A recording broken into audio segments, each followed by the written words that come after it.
दोस्तों रात के 10 बज चुके हैं और हाजिर हूं मैं आप लोगों के सामने एक और क्राइम की कहानी को लेके, एक और क्राइम की घटना को लेके।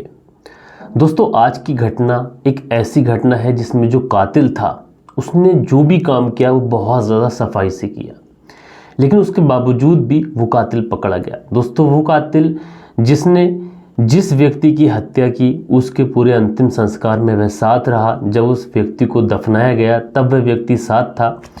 लेकिन दोस्तों जब पुलिस ने इस पूरे मामले का खुलासा किया तो वहाँ के जो भी लोग थे उन्होंने पुलिस के इस पूरी इन्वेस्टिगेशन का और पुलिस ने जिस तरीके से कातिल का खुलासा किया, इस सब का स्वागत फूलों से किया।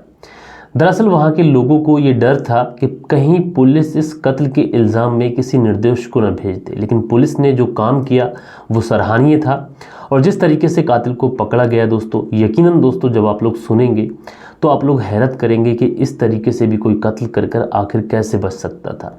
तो दोस्तों क्या हुआ था इस पूरी घटना के अंदर, इस घटना की सच्चाई जानने के लिए पॉइंट टू पॉइंट आप लोग वीडियो को अंत तक देखिए। मैं हूं आप सभी का अपना शावेज़ मलिक और हाजिर हूं मैं आप लोगों के सामने फिर से एक क्राइम की घटना को लेके। तो दोस्तों आज की जो घटना मैं आप लोग को सुनाने जा रहा हूँ, ये घटना है मध्य प्रदेश की और मध्य प्रदेश का एक ज़िला है आगर मालवा। दोस्तों 30 नवंबर 2021 की ये बात है। यहाँ पे एक गांव पड़ता है जिस गांव का नाम है निपानिया बैजनाथ। और दोस्तों यहीं पर एक परिवार रहता है। इस परिवार में नूर मोहम्मद, पत्नी रानी और इनके 4 बच्चे हैं। दरअसल नूर मोहम्मद की जो पत्नी रानी थी ये आज बहुत ज़्यादा खुश थी, क्योंकि पास में ही एक गांव पड़ता है जिस गांव का नाम है गंगानगर। वहीं पर इसकी बहन की शादी हो रखी थी। इसकी बहन का नाम था जरीन खान। दरअसल आज जरीन खान की गोद भराई के लिए इन लोगों को जाना था। जरीन खान की गोद भराई का जो प्रोग्राम था वो उसमें इन्हें जाना था और इसलिए ये अपने पति नूर मोहम्मद से कहती है कि तैयार हो जाओ और हम सबको हमारी जो बहन जरीन खान है उसकी गोद भराई में जाना है। रानी बहुत ज़्यादा खुश थी, लेकिन पति नूर मोहम्मद कहता है कि दरअसल वह नहीं जाएगा और वो यहीं घर पे ही रहेगा। तो रानी जो है वो अपने बच्चों के साथ में 30 नवंबर 2021 को वहाँ पर पहुँच जाती है और उसके बाद में अपनी बहन की गोद भराई में शामिल होती है। ये 1 दिसंबर 2021 को। अब दोस्तों रानी जो है वो अपनी बहन के घर आ चुकी थी। 1 दिसंबर को प्रोग्राम में ये शामिल हुई। लेकिन दोस्तों इधर जो प्रोग्राम है वो धूमधाम से चल रहा होता है, उधर नूर मोहम्मद घर पर अकेला होता है। अब दोस्तों रानी बेखबर होती है, लेकिन उधर रात के समय नूर मोहम्मद के घर में कोई व्यक्ति आता है और वो व्यक्ति नूर मोहम्मद के जिस्म पर किसी धारदार हथियार से कई बार वार करता है और इतनी बेरहमी से वार किया जाता है और वो इंतज़ार करता रहता है कि नूर मोहम्मद की जब बिल्कुल जान निकल जाएगी तभी वो वहाँ से जाएगा। और दोस्तों नूर मोहम्मद की गले पर, हर जगह उसके जिस्म पर इतनी बेरहमी से वार किया जाता है। जब तड़प तड़प कर नूर मोहम्मद वहीं पर अपनी जान दे देता है, उसके बाद में वो जो कातिल था वो वहाँ से फरार हो जाता है। दोस्तों इधर रानी इसे किसी बात का पता नहीं था और ये अपनी बहन की जो गोद भराई थी उसमें हंसी खुशी अपने बच्चों के साथ में पार्टिसिपेट कर रही थी। लेकिन 2 दिसंबर को जैसे ही ये अपने घर वापस पहुंचती है और दोस्तों जैसे ही ये अपने घर का दरवाज़ा खोलती है तो इसकी आंखें फटी की फटी रह जाती हैं और ये चीखने लगती है। अब दोस्तों जब नूर मोहम्मद की पत्नी रानी इस तरीके से चीखती है तो आस पड़ोस के जो लोग हैं वो हैरान हो जाते हैं। दरअसल वो लोग सोचते हैं कि रानी आज तो अपनी बहन की गोद भराई से आई थी, आज इसे खुश होना चाहिए था। लेकिन ऐसा क्या हुआ कि रानी चीखने लगी, चिल्लाने लगी। उसके बाद में जो दोस्तों आस पड़ोस के लोग होते हैं वो भी रानी की घर की तरफ को भागते हैं और दौड़े दौड़े जैसे रानी की घर की तरफ को पहुंचते हैं तो देखते क्या है, नूर मोहम्मद जो है वो पूरी तरीके से ज़ख्मी हालत में है और शायद उसकी जान चली गई है और पूरी घर के फर्श पर और जो दीवारें हैं वहाँ पर खून के छींटे हैं। लोग ये देखकर दंग रह जाते हैं और लोगों के पांव तले से ज़मीन खिसक जाती है। अब दोस्तों वहीं से कोई व्यक्ति पुलिस को फ़ोन करता है। पुलिस जो है आनन फानन में मौके पर पहुँचती है और पुलिस दोस्तों जैसे ही डेड बॉडी को देखती है अपनी कस्टडी में लेती है और डेड बॉडी को पोस्टमार्टम के लिए भेजा जाता है। इधर पुलिस पूरी मेहनत से ये कोशिश लगाती है कि आखिर कातिल ने कोई सबूत तो छोड़ा होगा। डॉग स्क्वाड की टीम बुलाई जाती है, फॉरेंसिक टीम बुलाई जाती है, लेकिन पुलिस के जो हाथ थे वो अभी तक खाली थे, क्योंकि कातिल ने वहाँ पर कोई भी सुराग नहीं छोड़ा था। अब पुलिस के सामने बड़ा सवाल ये था कि आखिर कातिल है कौन और किस तरीके से इसका कत्ल किया गया। उधर पोस्टमार्टम की जो रिपोर्ट थी वो भी आ जाती है और पोस्टमार्टम की रिपोर्ट में ये चीज़ों का खुलासा हो जाता है कि कातिल ने बेरहमी से किसी धारदार हथियार से इस नूर मोहम्मद का कत्ल किया है। दोस्तों नूर मोहम्मद जिसकी उम्र 40 साल अब पुलिस के सामने बड़ा सवाल कि 40 साल का एक व्यक्ति जो कि घर में अकेला है और उसकी पत्नी जो है वो उस दिन अपनी बहन के घर पे गई हुई थी गोद भराई के लिए, और ऐसा क्या हुआ कि किसी ने नूर मोहम्मद को इतनी बेरहमी से कत्ल कर दिया। पुलिस के सामने सवाल कई थे, लेकिन बड़ा सवाल, सबसे बड़ा सवाल तो वो ये था कि आखिर कातिल है कौन, और उसने कोई सबूत भी छोड़ा नहीं था। पुलिस अपनी मेहनत से जो भी उसकी बन पड़ रहा था वो कार्रवाई पुलिस कर रही थी। अब दोस्तों, पुलिस जब अपनी कार्रवाई में लगती है तो उस समय नूर मोहम्मद की हत्या के बाद में पूरे इलाके में आक्रोश होता है और लोग जो है पुलिस के ऊपर दबाव बनाते हैं कि जल्द से जल्द कातिल का पता लगना चाहिए और पुलिस को इस केस का खुलासा करना चाहिए कि आखिर कातिल है कौन। तो वहाँ पे उस समय जो एसपी होते हैं राकेश सागर जी, वो वहाँ के लोगों से कहते हैं कि मुझे कुछ समय चाहिए और मैं बहुत जल्द ही इस केस का खुलासा कर दूंगा। उसके बाद में पुलिस 4 टीमों का गठन करती है और 4 टीमों का गठन करने के बाद में केस की जो है छानबीन करी जाती है। उसके बाद में पता चलता है कि ये जो रानी है, इसका जो पति है नूर मोहम्मद, ये पहले से 2 शादी और कर चुका था। तीसरे नंबर की जो पत्नी थी ये रानी थी, यानी कि नूर मोहम्मद ऑलरेडी 3 शादियां कर चुका था। अब पुलिस को ये एंगल भी ऐसा लगता है कि शायद ऐसा तो नहीं कि कहीं पुरानी किसी पत्नी ने नूर मोहम्मद का कत्ल कर दिया हो। तो पुलिस जो है पता लगाती है और जो दोनों पत्नियां होती हैं, पहले वाली रानी से पहले वाली जो दोनों पत्नियां होती हैं, ये दोनों अपने बच्चों के साथ में वेल सेटेड होती हैं। और पुलिस ये देख के हैरान होती है, जो 2 पत्नियां थीं उनके भी 2-2, 3-3 बच्चे थे।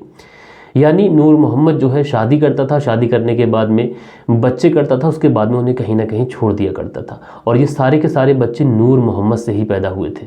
अब दोस्तों, पुलिस उन दोनों पत्नियों के एंगल को बड़ी सावधानी से जांच करती है तो पता चलता है कि इस एंगल से भी कत्ल का कोई लेना देना नहीं है।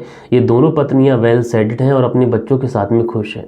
अब पुलिस जो है, जो इसकी करंट में जो पत्नी थी रानी, इसका पूरा एंगल खंगालती है, कहीं ऐसा तो नहीं कि रानी का किसी से कोई संबंध रहे हो और उसने जो है इस नूर मोहम्मद की हत्या कर दी हो। उसके बाद में रानी का पूरा एंगल खंगाला जाता है तो पता चलता है कि रानी का उसके मायके में ही शादी से पहले शाहरुख नाम के एक व्यक्ति से, एक लड़के से अवैध संबंध रहे थे। तो पता चलता है जब ये एंगल पुलिस खंगालती है तो इस एंगल से भी पुलिस को कातिल का पता नहीं चलता है और ये एंगल भी खाली होता है, यानी इस एंगल ने भी इस कत्ल के अंदर कोई भूमिका नहीं निभाई थी। अब उसके बाद में दोस्तों, पुलिस इस बात का पता लगाने की कोशिश करती है कि ये जो व्यक्ति था नूर मोहम्मद, आखिर ये काम क्या करता था। तो पता चलता है कि नूर मोहम्मद जो है ये पेशे से ड्राइवर था और इसी से ही अपने परिवार का भरण पोषण किया करता था। और पुलिस जब पूरी जानकारी निकालती है तो ये भी पता चलता है कि पुलिस को कि इससे पहले एक व्यक्ति ने इसे पुलिस से पकड़वा दिया था। तो पुलिस सोचती है कि शायद इन दोनों के बीच में कोई दुश्मनी रही हो, तकरार रही हो, जिसकी वजह से नूर मोहम्मद की हत्या हुई हो। तो ये वाला जो एंगल होता है, इससे भी पुलिस को कोई भी सबूत हाथ नहीं लगता है। और दोस्तों, पुलिस की जो बनाई हुई 4 टीमें थीं, ये लगभग 50 से 55 लोगों से पूछताछ कर चुकी थीं। 50 से 55 लोगों के ऊपर जो है पुलिस सख्ती से हर तरीके से उनसे पूछताछ कर चुकी थी, लेकिन यहाँ से भी पुलिस के हाथ जो थे वो खाली थे और अभी तक पुलिस को ये पता नहीं चल पा रहा था कि आखिर नूर मोहम्मद का जो मर्डर हुआ है वो क्यों हुआ है और किसने किया है। अब पुलिस की जो 4 टीमें थीं, हर तरीके से, हर एंगल से जांच करती हैं, वैज्ञानिक तरीके से जांच की जाती है, जो फॉरेंसिक टीमें होती हैं वो जांच करती हैं, लेकिन किसी भी तरीके से पुलिस को किसी भी तरीके का कोई प्रूफ नहीं मिलता है जिससे ये पता लगाया जा सके कि आखिर कातिल है कौन। और दोस्तों, इस सब बीच में लगभग 20 से 22 दिन का समय गुजर चुका था। अब दोस्तों, जो एसपी हैं राकेश सागर जी, ये एक नया प्लान बनाते हैं। ये सोचते हैं कि जो दोस्त हैं उनसे पूछताछ की जानी चाहिए, क्योंकि दुश्मनों से पूछताछ हो चुकी है, लगभग 50 से 55 लोगों से पूछताछ की जा चुकी है, कहीं से भी पुलिस को कोई सबूत हत्या नहीं लगता है। इसलिए ये सोचते हैं कि अब इस पूरे केस का जो एंगल है ये मनोवैज्ञानिक तरीके से इसको खंगालना चाहिए। और उसके बाद में दोस्तों, पुलिस नए ट्रैक पे चलती है, जो इस नूर मोहम्मद के दोस्त होते हैं उनसे पूछताछ की जाती है। और दोस्तों, होते करते पुलिस एक ऐसे दोस्त के पास पहुँच जाती है जो दोस्त नूर मोहम्मद का हमराज होता है। अब दोस्तों, जब पुलिस उस दोस्त से पूछताछ करती है तो वो दोस्त जो है कुछ ऐसे खुलासे करता है जिसे सुनने के बाद में पुलिस भी कहीं ना कहीं हैरान होती है, परेशान होती है। वो दोस्त पुलिस को बताता है नूर मोहम्मद एक चंचल प्रवृत्ति का व्यक्ति था और इसने पहले 3 शादियां कर ली थी। रानी के अलावा भी इसकी 2 पत्नियां थीं और इन तीनों पत्नियों से मिलाकर इसको लगभग 11 बच्चे थे, यानी 4 बच्चे इसको रानी से थे और 7 बच्चे इसकी पहले वाली 2 बीवियों के साथ में थे। पुलिस जब इस नूर मोहम्मद की कॉल डिटेल निकालती है, इसका CDR निकालती है, तो लगभग 30 बार इसने 100 नंबर पर कॉल किया था। और 100 नंबर पर जब पुलिस पूरी जानकारी निकालती है तो ये पता चलता है कि वहाँ पर कोई महिला पुलिसकर्मी कॉल उठाती थी, और तो ये जो व्यक्ति है उससे रंगीन बातें करने के लिए उसको कुछ चंचल बातें किया करता था, जिसके बाद में वो महिला पुलिसकर्मी कॉल काट दिया करती थी। और ये व्यक्ति का जो एंगल था, इस बात से ये साफ हो जाता है कि ये जो व्यक्ति था ये कहीं ना कहीं कुछ गलत तरीके का व्यक्ति था, यानी महिलाओं के प्रति इसका जो अट्रैक्शन था वो इतना ज़्यादा था, ये किसी भी महिला को देख के उसकी तरफ अट्रैक्ट हो सकता था। और जिस तरीके से कातिल ने इसका कत्ल किया था उसे देखकर ये साफ प्रतीत हो रहा था कि कोई गहरी दुश्मनी नूर मोहम्मद से उसकी रही होगी। अब दोस्तों उस दोस्त से बातें तो हो रही थी, लेकिन बातों ही बातों में वो दोस्त पुलिस को एक ऐसी बात बताता है जिसे सुनने के बाद में पुलिस को एक नया एंगल मिल जाता है। दरअसल वो दोस्त बताता है कि ये जो व्यक्ति था नूर मोहम्मद उसका अच्छा दोस्त था, और उसने एक बार बताया था कि उसके जो संबंध है वो उसकी साली के साथ में भी है। अब दोस्तों साली जिसका नाम जरीन खान था, और ये जो रानी है इसकी पत्नी उसकी बहन थी। अब हैरानी की बात ये थी कि इस बारे में ना तो रानी को पता था और ना तो रानी के मायके वालों को इस बारे में पता था। और दोस्तों पुलिस जब इस एंगल पर छानबीन करती है तो पुलिस को कुछ अहम जानकारियां मिलती हैं। दरअसल पुलिस जब इस मामले में जानकारी निकालती है तो पता चलता है कि साल 2020 में जब लॉकडाउन का समय चल रहा था तो उस समय नूर मोहम्मद अपनी ससुराल में उस समय रह रहा था, और उसी समय उसने अपनी साली जरीन खान के साथ में अवैध संबंध बनाए, उसके साथ में रिलेशन बनाए, और एक दो बार नहीं बल्कि दसियों बार अनलिमिटेड बार उसने अपनी साली के साथ में जो है संबंध बनाए थे। और उसके बाद में दोस्तों नवंबर 2020 में उसकी जो साली है जरीन खान उसकी शादी हो जाती है, और शादी होती है सोहेल पठान नाम के एक व्यक्ति से। दरअसल दोस्तों सोहेल पठान ये रिश्ते में नूर मोहम्मद का सांडू था, और सांडू होने के साथ में इसने नूर मोहम्मद की जो डेड बॉडी थी उसके अंतिम संस्कार में, उसके रोने धोने में, उसका जो भी अंतिम संस्कार में क्रियाक्रम में जो भी चीज़ें रहती हैं उसमें सब में ये भागीदार रहा था। घर वाले जितने परेशान थे उतना ही ज़्यादा सोहेल पठान भी परेशान था, क्योंकि रिश्ते में ये नूर मोहम्मद का सांडू लगता था। तो दोस्तों उसके बाद में पुलिस जो है वो सीधा जो सोहेल पठान है उसको गिरफ्तार करती है, और सोहेल पठान से जब जो एसपी हैं वहाँ के राकेश सागर जी ये कहते हैं कि दरअसल सोहेल पठान तुम्हारे खिलाफ हमें बहुत से सबूत मिले हैं, जो सच है वो तुम बता दो। जब सोहेल पठान पुलिस के द्वारा ये बात सुनता है तो वो एकदम दंग रह जाता है। दरअसल वो सोचता है कि उसने जो कत्ल किया था वो बहुत सावधानी से किया था और कोई सबूत नहीं छोड़ा था, तो पुलिस के हाथ में आखिर कौन सा सबूत लग गया। उसके बाद में पुलिस जो है सोहेल पठान से पूछती है, लेकिन सोहेल पठान पुलिस को इधर उधर की बातें बताता है। लेकिन पुलिस जब सख्ती दिखाती है तो सोहेल पठान पुलिस के सामने टूट जाता है, और सोहेल पठान जो खुलासे करता है यकीनन दोस्तों ये हैरान करने वाले हैं। सोहेल पठान बताता है दरअसल नवंबर 2020 में जब उसकी शादी हुई जरीन खान से, तो जिस दिन उसकी सुहागरात थी उसी दिन उसके मोबाइल पर एक अनजान नंबर से कॉल आता है, और सामने वाला व्यक्ति, जब मैं कॉल उठाता हूं तो सामने वाला जो व्यक्ति है वो मुझसे कहता है कि जरीन खान से दूर रहना। दरअसल जरीन खान के पास अगर तुम गए तो अंजाम अच्छा नहीं होगा। जरीन खान, मैं उससे मोहब्बत करता हूं और उसके जिस्म पर कौन सा कहां पर निशान है ये मुझसे बेहतर और कोई नहीं जानता। जब सोहेल पठान ये बात सुनता है तो वो दंग रह जाता है, और वो सोचता है कि वो अपनी पत्नी को ख़त्म कर दे हमेशा हमेशा के लिए, या फिर इसको तलाक दे दे। लेकिन जैसे ही वो कॉल काटता है तो उसकी पत्नी जो है वो सोहेल पठान से कहती है कि ये कॉल किसी और का नहीं बल्कि उसके ही बहनोई नूर मोहम्मद का है। जब सोहेल पठान ये बात सुनता है तो वो हैरान रह जाता है।